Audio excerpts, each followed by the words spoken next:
grass, building and maintaining the yard, making things pretty around the community. The guys inside, I mean, the other ones, sons of Zadok, they are the ones who, by their fellowship with the Lord and their alignment with heaven, bring an alignment with heaven into the atmosphere of the community, the air that the community breathes, the water that the community drinks. It's a different way to look at it, but I've been thinking of things that way, and is it biblically authentic is what I've been looking at. Now, let me ask you a question. Okay. So I can get this straight in my mind. You know this action plan that you sent us an email on? Yeah. That's for the CEOs, right? Right, that's for the Christian Leaders Group.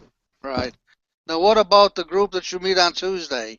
Is there any kind of a purpose that you have for that group? What would you define the action statement on that? Well, I would say that the action that's coming from the Christian Leaders Group is, in a way, a product of the orderliness that our group is coming to in the Lord inside this house. That this will not be unfamiliar.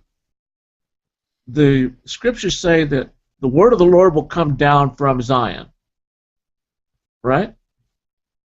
So that means that there's a peak from which things flow down. The oil poured on the head flows down Aaron's beard and goes all the way to the hems of his robe. There's a flowing down. And whatever else this group has been accomplishing by the way we seek and serve the Lord is God has been making us into something similar to that peak from which the oil flows down all the way to the hem of the cloak. And it's flowed down now to the CEO group. And the CEO group is saying, we have some sense of focus, and we think we know what to do about it. Can y'all look at these, all of you, not just you above, everybody out there, look at the action plan and let's see how it makes sense for us to become focused and bringing order into things because we have a focus. And it's actually, as of today, there was a pastor's breakfast. Kate and I chose not to go this morning. We've always been invited, but we chose not to go. Well, one of the ladies who did go to that meeting came here for an afternoon prayer meeting with another group of people of prayer. She came in to tell us about that meeting. Well, guess what happened at that meeting? That meeting got to talking about focus. And there is something to focus on. And guess what it is? It is that group of people that I've been calling, and y'all have heard me say this term, the least of these. And the least of these, the focus upon the least of these is being drawn to all of the calamity on the border with the children. And there is already a lot going on, and what happened at the meeting was this very diverse group of men and women, pastors and ministers who aren't pastors, they all saw a place to say, wait a minute, we need to come into alignment with this, we need to step up to this, we need to go into this, we need to collaborate with these people who are already on the ground, they're already a working force, they're telling us what they need, they're telling us how we can consolidate with them, they're telling us how we can cooperate with them, they're telling us, and they're the people who are already there, and they're a Baptist group. But this whole group at the pastor's prayer breakfast said, hey, we can plug in with that. As a group, without identifying ourselves as this or that or the other, we can just come into that. We can all pool our resources, come together, bring our human capital, and we can strengthen that move that's reaching out to bring not just a relief to that problem, but they're going to find ways to bring solutions so that the problem goes away and doesn't get perpetuated. But in the meantime, they're saying we're all going to bind up forces to bring relief. Well, that is part of what's needed, but it's like a feeding ministry. It's really it's way upside down, you guys, when a feeding ministry claims success because they're feeding more hungry, instead of we're solving the hunger problem and there's fewer for us to feed, and that being a mark of success. The mark of success is we're feeding more hungry people. There's more hungry people to feed too. There's still hungry people. They're not all coming in. We need to feed them all. No, we need to help them all get a fishing pole and go fish, and we need to start fishing with nets. The solution to the problem is not going to be codified or proven that we're feeding more people, but that we're eliminating the hunger. See, let's bring the relief, but then let's solve the problem. Right, because it's more than just hunger. Yeah. It's, from what I understand, the at least in San Antonio, these refugees, if that's what you want to call them, are all in one place out here at Lackland Air Force Base, and the government's educating them. In other words, they say they're not going to be put in school districts. The government's going to be there educating them. So there's a food problem, there's a clothes problem, there's an education problem, there's a health problem. There's lots of things that need relief. But at the same time, you're right. You got to solve the problem and say the solution to the problem is not to feed more people or to spend more money in the long run. It's to stop the influx. It's to eliminate that which is generating right immigration, because we heal Mexico. That is something we can stretch ourselves out over in prayer. God can give us solutions to heal the disruption of society in Mexico. Without Mexico coming to us and ceding themselves over to the United States, we could stretch ourselves over Mexico and heal it.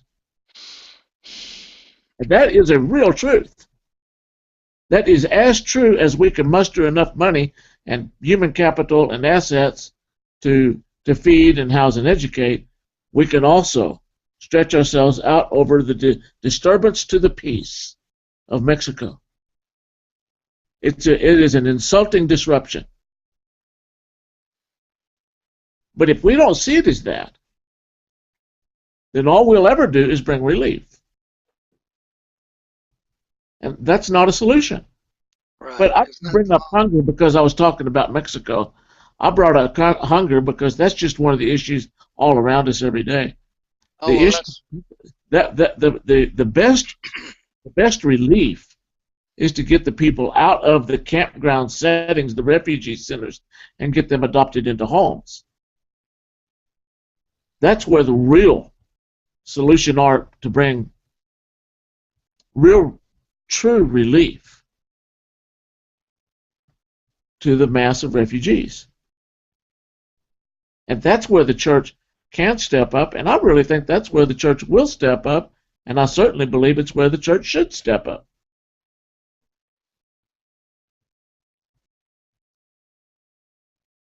Well,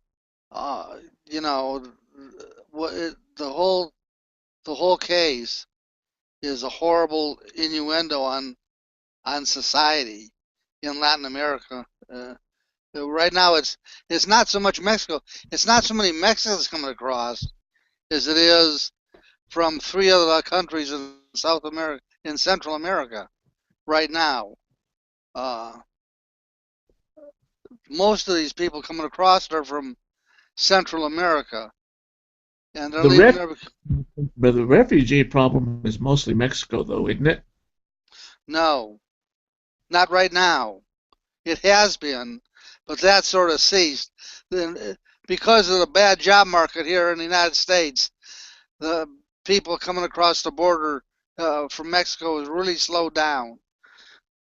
It's been slow for the last year or so, but now this Guatemala, Honduras, and I forget which other one is the main. Those people, those are the main people coming from Central America, and a lot of them have got relatives someplace in this country already. They're coming here thinking they could get hooked up with them, but it takes a while to search all that out because most of them don't speak English, and they've got to be researched to see who they are and where these relatives might be.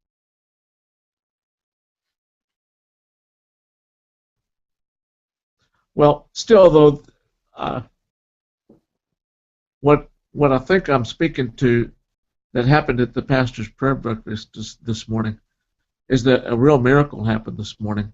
That this whole group of people who have not been pushed off center about their lack of brotherliness and the division that it feeds, they now today see a focus as now we see a reason to come together and pass through the culture together. Well, I think that's right. I think that's you're right there. That is a miracle that they would work together, and not only that, there was another organization which was the Baptists that were already there, and they said, "Oh well, we'll just help them." Now that's a miracle. Right, right. And it's not a small order miracle. Right. It's not bringing focus. It's like that action plan with the Christian Leaders Group. It brought focus. Where did it bring the focus? It brought it to the marketplace and the workplace. The church leaders in the marketplace and in the workplace saying, there's a way for us to help bring some consolidation and some coordination. Now it's touching the church. The church is saying, there's a way for us to be coordinated, and by the way we get coordinated, we help the rest of the culture get coordinated and get consolidated and see a demise, a progressive demise of the separation and isolation and competition of the agencies, every one of them, doing their own thing, their own way, with their own purposes, and building the build-up of competition and jealousies, but that keep all of those agencies and ministries and service agencies to keep them all at odds with one another. This CLG group is saying, we can do this. We can bring some consolidation. And do you know what they have that gives them a relevance? Is they have the money. And they have the wits. They have the savvy. Because that's what these Christian leaders do in their marketplace and in their workplace, is they bring an alignment to the culture that makes things work towards prosperity. These Christians have a skill set of bringing about prosperity of soul. A key to any other kind of prosperity. My brother was a hello. Incoming call from John Hall. Oh. I don't know how that got on my computer.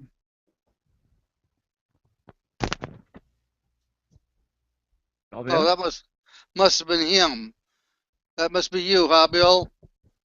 Yeah, I had another phone call trying to come in, and I'm on this video call with you. Now I lost my speaker and I have to hold the phone to my ear. Oh, okay.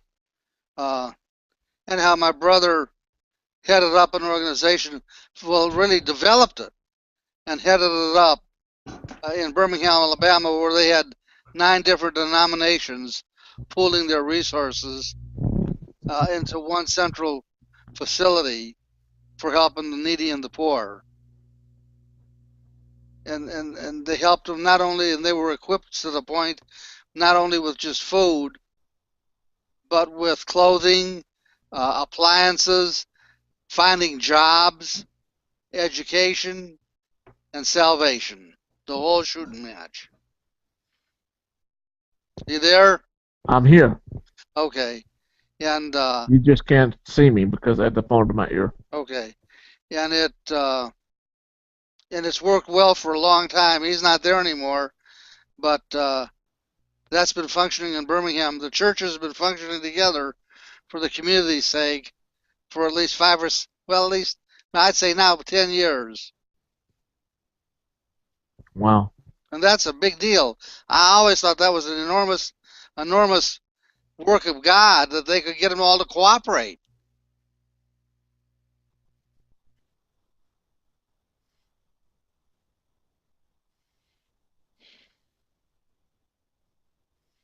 Well, anyhow, are you still there? Yeah, Bill, we see you now.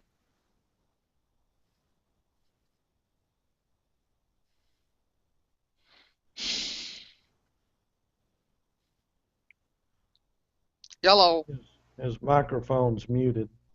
Right. Yeah, Can you hear us, Bill? your microphone's muted, Bill.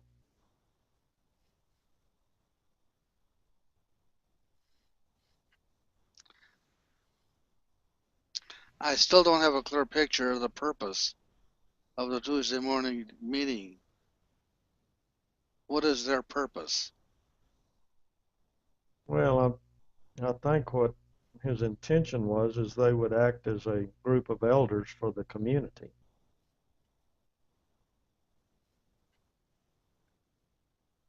Are you back? Yeah, he's still muted. Yeah. I have a little sign Right.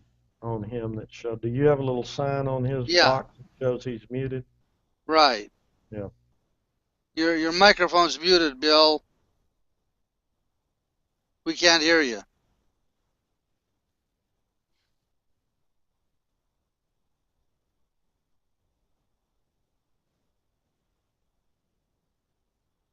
Still go. He's Well, I'm going to stop this broadcast.